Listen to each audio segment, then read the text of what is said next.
Welcome to The Art of Medicine, the program that explores the arts, business, and clinical aspects of the practice of medicine. I'm your host, Dr. Andrew Wilner. Today, I'm excited to speak with David Hirsch. I stumbled on his interview on the podcast Just Two Dads, where he spoke about his mission to help support fathers be more present for their kids. Special circumstances such as incarceration, divorce, being a teen father, or having a special needs child can make fatherhood close to overwhelming. To help, David founded the Special Fathers Network and hosts the Dad to Dad podcast. I'm going to let David tell his story in just a moment. But first, I'd like to thank our sponsor, locumstory.com. Maybe you're curious about locums and how it might fit into your career story, but do you know all the different reasons physicians choose locums and how it works for them? At locumstory.com, you can hear firsthand stories as diverse as physicians themselves. There's not one solution for everyone. The variety of opportunities might surprise you. Locum Story is an unbiased educational resource. It has tools that let you explore trends in your specialty and compare locums agencies. There's even a simple quiz to see if locums is right for you. Do your own research at locumstory.com. It's easy. And now to my guest. Welcome, David Hirsch. Andrew, I'm thrilled to be with you. I really am impressed with what you do with the Art of Medicine podcast. Yeah, thanks. Yeah, it's been ongoing now for 4 years. I think 4 years last month. Haven't never missed a publication date. Comes out every 2 weeks. You're episode number 100, I think, in 15 or so. And it's a pleasure to have you. You know, when I saw you on that podcast, I was just kind of browsing. I'd never watched that particular podcast before. And I said, this guy has done some really interesting stuff. Bicycle halfway across the country. He's got this mission about helping fathers. He's a father himself, but all his kids are just regular kids and no particular issues there. But I understand he did have some issues with his own father, and that can happen. But not everybody creates an organization to help others. So, Dave, tell us your story. I'll try to be brief. So I would just say that my fatherhood story started when I was 6. One of my earlier memories. Unfortunately, it was when my parents divorced. My mom raised me and my younger brother from my age 6 as a Chicago public school teacher. And I share that not for sympathy or pity, but just those were the facts of my circumstance.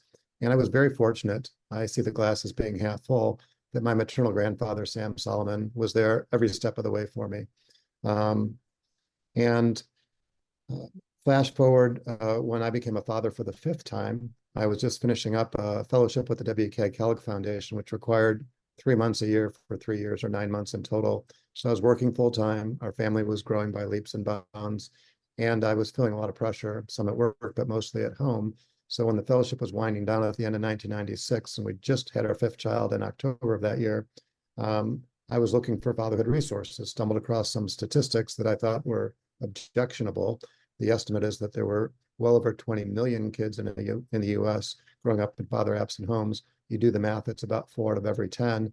And there's this misperception that it's those poor inner city Black kids. And, let's just be objective. It's really bad in Black America. 7 or 8 out of 10 Black kids are growing up in single parent families. But I'm a numbers guy. I'm an investment manager by trade or profession. I've been doing that same job now for 40 years. There are 2 times the number of white children versus Black children growing up in father-absent homes. It's not somebody else's problem. So I was compelled to start in 1997 what's known today as the Illinois Fatherhood Initiative, not-for-profit, statewide organization, one of the first in the country, to address the issue of father absence. And the mission of the IFI is to actively engage fathers in the education of children. And I'll just mention the signature program of that organization is an annual essay writing program. And to date, we've collected well over 425,000 essays written by school-age children, K through 12, to the theme, What My Father Means to Me. And they're writing about their dad, their stepdad, their granddad, and father figures. So we've made a little dent here in Illinois to the issue of father absence by raising awareness for the important role that men play and the importance of being present. And then about 7 years ago, after our baby went off to college, um, I felt like God was talking to me, and he said, you should do a cross-country bicycle ride. I'm like, well, you obviously have the wrong person because I'm not an endurance bike rider. I don't even own a bicycle you could ride across the country. And that's not to suggest I'm not athletic. I've done some triathlons, I've done some marathons. I like to stay in shape as a 63-year-old guy. And so one thing led to the next. I bought a bike, I started training, I put a crew together, we put a plan together, I flew out to LA and I started pedaling back. And that ride, we coined the phrase Dad's Honor Ride 2015. It was a 2,325-mile, 21-day bike ride from Santa Monica to Chicago, arriving on Father's Day at US Cellular Field, which is where the Chicago White Sox play, to a crowd of about 40,000 people. It was transformative. I didn't know at then age 54 that I had something like that in me. And I ended up giving a TEDx talk to the theme, why we need to break the cycle of father absence. Shortly thereafter, I wrote the first of my 6 books, entitled A Father's Journey to Break the Cycle of Father Absence. And I found that, I had a voice that I wasn't using, and I decided to put that voice to work. So that was the beginning of the 21st Century Dads Foundation. And like you said earlier, the signature program is the Special Fathers Network, a dad-to-dad mentoring program for fathers raising children with special needs. So the initial notion was just to recruit a small army of seasoned fathers. That would be dads with 10 or more years of experience raising a child with special needs. And so we're communicating effectively. It categorically is autism, Down syndrome, cerebral palsy, rare disease, blind, deaf, missing a limb or limbs. There's no disability that's off limits. And somebody said to me shortly after we started, storytelling is really important. Like you've proven that with these 425,000 plus essays from the kids' perspective. What do you think about podcasting? And I thought the question was, what do I think about listening to podcasts? I said, I like listening to podcasts. They're educational, they're informative, some are inspiring. They said, no. What do you think about being a podcast host? I said, well, that's pretty comical. Maybe you could relate to that, Andrew. You're a doctor, I'm a finance guy. I'm like, what experience do I have interviewing people, editing, producing, et cetera? And they said, well, you're very sincere about, kids and dads. And, I thought, well, thanks for the suggestion. So those were the seeds that have germinated very quickly. And here we are 6+ years later. And the episode that's coming out currently with the Special Fathers Network Dad to Dad podcast is number 300. So anyway, that's just a quick flyby. I'm happy to answer any other questions you might have. Wow. Well, I have watched that TED Talk, and I'll put the link in the show notes. It was very, very helpful. And, you're just one of these guys that didn't have enough to do, sounds like. And, and I know that's not true. But your stick-to-itiveness. A lot of people have an idea and they think about it for a while and then it kind of passes, but you took the bull by the horns in 300 podcasts. I can relate to that. That shows a lot of fortitude and perseverance. There's a lot more involved in a podcast, by the way, than just talking to get it done. So yeah, kudos to you. But what really struck me about this was that I don't think there are, now correct me if I'm wrong, but I don't think there are that many support services for dads. I mean, everybody's always talking about moms, and of course, moms need support too, and single mothers. But, fathers have sort of, similar but different kind of feelings and obligations to their kids. And it's just a different position being a dad than being a mom. And, you don't see, t-shirts, support your dad, it's always sort of moms. Am I right about that? Yeah, I think that that's accurate. It's not just a perception that you have. So, if you think about Hallmark holidays, Dad's or Father's Day, probably the lowest of all those holidays. Mother's Day, everybody does something for their mom. Um, and Mother's Day falls in the school year. So schools are a little bit more focused on, doing things during the school year, to sort of emphasize Mother's Day. Father's Day is in the summer. So there's a little bit of a disconnect there. And I think, maybe rightly, there are more programs for moms than dads. Women and Children, the WIC program, to support single moms federally, is a really important program because in reality, when we have this, what we generically refer to as the breakdown of the family, it's mostly the moms that are raising the kids, right? So if you had to pick a gender, right, which one would you, lean toward or emphasize? It would probably be the moms, just being totally objective about it. And I think the point you're making is that, dads struggle just as much as moms, right? Being parents. And maybe in a different way, we communicate differently. Maybe we don't communicate much, right? Verbally, like women are more capable of. And I think one of the greatest challenges with the advocacy that I've been doing the last 27 years now is that men, all of us, suffer from what I say jokingly is testosterone poisoning, right? Which is the inability to pull over and ask for directions or accept advice. We're going to figure it out ourselves, right? We're fixers, right? And when we're given a problem, hopefully we're going to follow through and stick to it. But when you have something as simple as how do I get from point A to point B in my vehicle, right? Well, that's a different problem, right? GPS has solved that problem, right? Because now you just punch in your coordinates. You don't even have to think about it. And I'm fairly confident that GPS has probably saved or preserved a lot of marriages along the way. But when you take that same problem-solving approach, right? I'm going to figure this out of my own mentality, which is what most men think, right? I know that I have been most of my life thinking that way, right? And my wife will say, well, what about this or what about that? I'll say, well, let's just see how that works out. Let's not pre-worry our worries. Let's cross that bridge when we get there. These are the thoughts that I've had, frequently in my mind, which are just, part of that testosterone poisoning, which is really important as it relates to child rearing. And the reason I say that, most of the work that I've done the last 6 or 7 years has been working with teen fathers and fathers raising children with special needs. And you're not going to fix Down syndrome or cerebral palsy or autism or rare disease, right? So you're going to be frustrated. You're going to self-medicate. You're going to do drugs or alcohol. Maybe you're just going to pour yourself into work. Maybe you'll think that it would be easier if mom and dad weren't together, right? I'll be healthier. I'll just move out. I'll still support my family, as best I can, but from a distance as a non-custodial parent. Those are not the solutions. I'm not saying that there isn't a place for all these things, but I think in reality, what we need is to build a community around dads and provide the resources that we'll all benefit from. And that's what we're trying to do with the Illinois Fatherhood Initiative, and from a different perspective with the 21st Century Dads Foundation and the Special Fathers Network. Yeah, I think it's fantastic. I mean, everybody knows that children don't come with instructions. I mean, that's kind of a given, and you muddle through. I'm a parent. There were no instructions.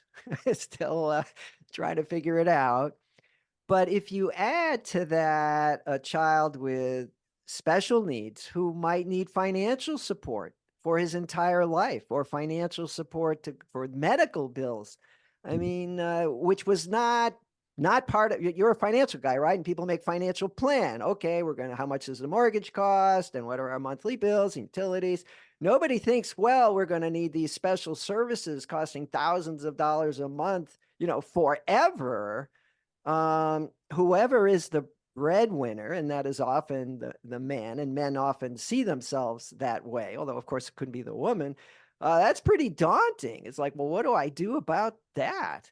I mean, that's just one dimension that a new parent and has to deal with if it's a child with special needs. And of course, there are many others. If it's a teenager who's incarcerated, that's another whole sort of problem that there's not. I don't know. I don't think there's a manual out there for that. So I think what you're doing is really important. Yeah, one of the things that we found helpful, Andrew, is fathering means something different to each of us, right? Some of us had good role models, right, with our biological fathers. That wasn't my case. I had an excellent role model with my maternal grandfather. and a lot of other men that played important father figure, positive adult male role models in my life. So I don't feel like I was lacking. But, you know, the thought that comes to mind is that fathering is multidimensional, right? And what we thought was, you know, we're problem solvers, generally speaking, men are. Why don't you break the situation? Why don't you break the fathering equation up into at least four basic components? And one of them is financial, because we do see ourselves as providers, generally speaking, and that is an obligation. Society expects us to support our families, keep them safe, put a roof over their head, feed them, clothe them, etc. And the other three dimensions of fathering are to be there physically, right? Be physically present in your child's life, be emotionally present, which doesn't come easy. I'll just say that was one of the challenges that I had, and then to be spiritually present. And not everybody thinks of themselves as a spiritual being with a soul, and doesn't have to be formal religion when I say spiritual. And when you break it up into those four categories, and then you can focus on what are the attributes that it takes to be more present in each of those categories, I think that it's like a lot of problem solving, right? If you can solve the smaller issues, right, the bigger issues take care of themselves. All right, question. You're a smart, talented guy. You've done it. You've created this nonprofit. It's successful. It's working. It's helping people. Yeah, why do you keep doing it? You could do other stuff. That's a great question. A couple of thoughts that come to mind.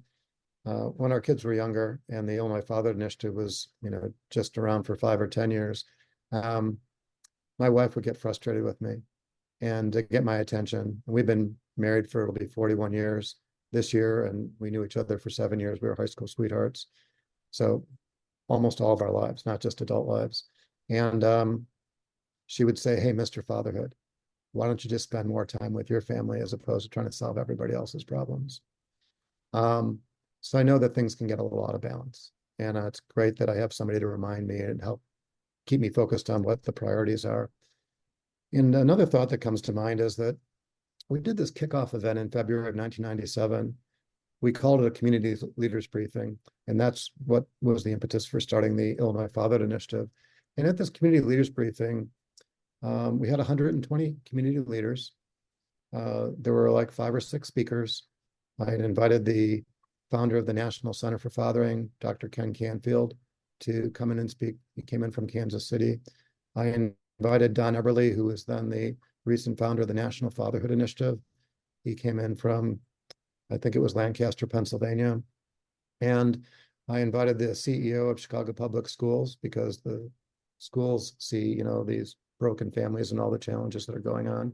Paul Vallis is the then CEO of Chicago Public Schools at the time. And I invited a neighbor of mine, didn't know him very well, but we lived in the same community, Mike Singletary. And some of your listeners might recognize the name because he was Samurai Mike, number 50 on the Chicago Bears 1985 Super Bowl team, right? So he's revered like a lot of the players from the 1985 Chicago Bears team. Remember, this is 1997, so it was only 12 years. It's been a long time since the Bears have won a Super Bowl. But it was a little embarrassing, and there's a reason I'm telling you this story. I would say that a large majority of the people were there, certainly not to hear me. I'm a dad of 5 young kids. The oldest was probably 6 or 7 at that time. And, no doubt that some were there for the speakers that I had mentioned, but most of them were there for Mike Singletary. And the reason I know that is that they brought footballs, they brought Mike Singletary jerseys, they had cameras around their necks, they had, Sharpies, they wanted to get their picture with them, they wanted to get an autograph. And, I thought, oh, geez, that didn't feel right, right? That people were just there for his celebrity. But what I learned is that that's what it takes to get the horse to water. Don't argue with that, right? He was very sincere. Mike had written a book shortly before that called or entitled Daddy's Home at Last. So this is an issue that meant something to him. He just wasn't another Bears Super Bowl guy. And Don Eberly took me aside afterwards. He goes, Hirsch, this is pretty impressive. You got 120 people together, right? They heard the message, right? They're more aware of this large social issue. He said, "I know that you're a young dad, right? But I can tell you, you could dedicate the rest of your life to this issue, the issue of father absence, be on your deathbed in your 80s or 90s and look back and not have any regrets Ah, that you spent, and get choked up thinking about it, you spent a consequential amount of your life trying to make a difference. doing good. You just made me think that, pro ball players, we don't think of them as sort of having outside challenges, but they have to practice and travel. And I think Tom Brady got into trouble with his wife because he wasn't home enough. And I think that actually contributed to their recent separation. Because you got to put 100%. Hey, what about the kids? Well, this is the NFL, dear. It's serious stuff. I got to go practice. So there are challenges all over the place for dads. Well, if there's anyone out there who's a father and struggling, the information to get in touch with David Hirsch will be in the show notes. And Dave, I want to ask you, is there anything else you'd like to add before we close? Yeah, well, there's a number of resources, if you don't mind me making reference to some of them.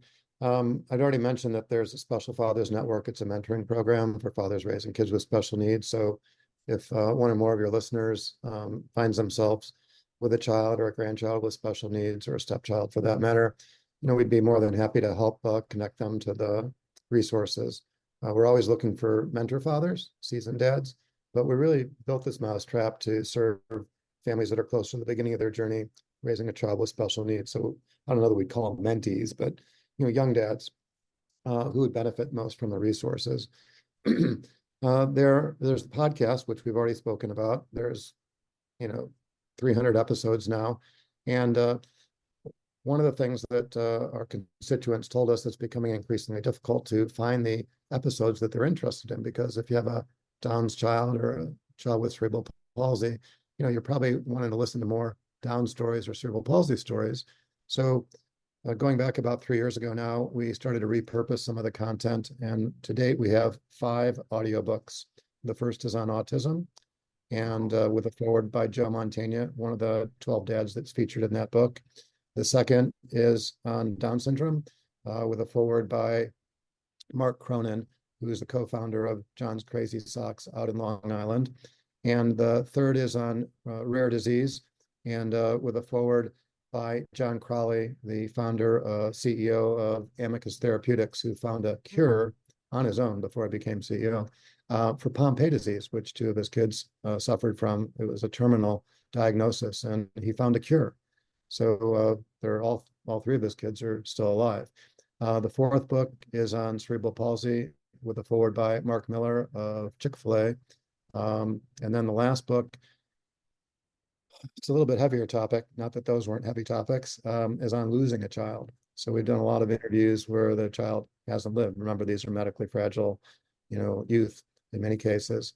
And with a foreword by Rooster Rossiter, co-founder of Ainsley's Angels, which is a remarkable program that allows people who are handicapped to participate in mostly running events, 5Ks, 10Ks, half marathons, where able-bodied people like you and I, Andrew, are pushing in like a stroller, a racing wheelchair, basically.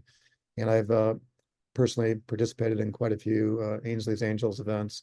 And most dramatically, I did a marathon pushing a 29-year-old woman with cerebral palsy in the Napa Valley Marathon about 3 years ago. And I didn't know I had something like that in me. It was one of the most rewarding organized races or runs that I've ever participated in. So there's a series of audiobooks. And one of the things that we've been pioneering the last few years is something called the Special Fathers Network Mastermind Group, which are weekly meetings. We pioneered this with a group of dads on Wednesday night. They've been meeting for about 3 years. That was successful. So we started a second group. They've been meeting on Tuesday nights for 2 years. And our goal here in 2024 is to identify 100 individuals in 10 different locations that would be interested in being part of a weekly group. There's 75 minutes. We have a formal structure that we've created. It's a proven formula for interacting and building relationships, a safe environment for dads who are raising kids with special needs. to be themselves, be authentic, right? Learn from one another. And we do an annual retreat. The first was in Nashville. The second was in St. Louis. Last year in 2023, it was in Chicago. And that face-to-face meeting, because these are virtual experiences, the mastermind group is a virtual experience, is really palpable to get these guys together for a weekend. It's like getting a hall pass from their spouse or the mother of their children if they're not still married, to make sure that the kids are covered while dad, recharges his battery and gets together with some of his buddies that he has, like-minded and shared values with. And if the listeners would go to the website, the 21stcenturydads.org website, you'd see that there's a lot more resources than the ones I just made reference to. And anybody who's interested could always reach out to me by email, which is david@21stcenturydads.org. And I'm happy to personally engage and listen to see if I can ascertain how best to direct them to the resources that maybe we have or other organizations might have for that matter. David, I don't know how you have fit all these things into 24 hours. I'm sure you're an organized guy, but I'm amazed at your stamina and endurance and personal generosity. Not many guests give their personal email, and I am confident that you will answer, which 100%. narrows the that group even further. Some give it out but don't respond, but I know that you will. So thank you so much for all that you do. Yeah, well, Andrew, thank you for the opportunity to share some thoughts about the important role that men play in their children's lives. It's my vision that our enduring legacy was that we identified that father involvement is really important. We took the time to do something about it. David Hirsch, thank you for joining me on The Art of Medicine. Thanks again, Andrew. Before we close, I'd like to give another thanks to our sponsor, locumstory.com, a resource where providers can get real, unbiased answers about locum tenens. I'm Dr. Andrew Wilner. See you next time. This program is hosted, edited, and produced by Andrew Wilner, MD, FACP, FAAN. Guests receive no financial compensation for their appearance on The Art of Medicine. Andrew Wilner, MD, is Associate Professor of Neurology at the University of Tennessee Health Science Center, Memphis, Tennessee. Views, thoughts, and opinions expressed on this program belong solely to Dr. Wilner and his guests and not necessarily to their employers, organizations, or other group or individual. While this program intends to be informative, it is meant for entertainment purposes only. The Art of Medicine does not offer professional financial, legal, or medical advice. Dr. Wilner and his guests assume no responsibility or liability for any damages, financial or otherwise, that arise in connection with consuming this program's content. Thanks for watching. For more episodes of The Art of Medicine, please subscribe. www.andrewwilner.com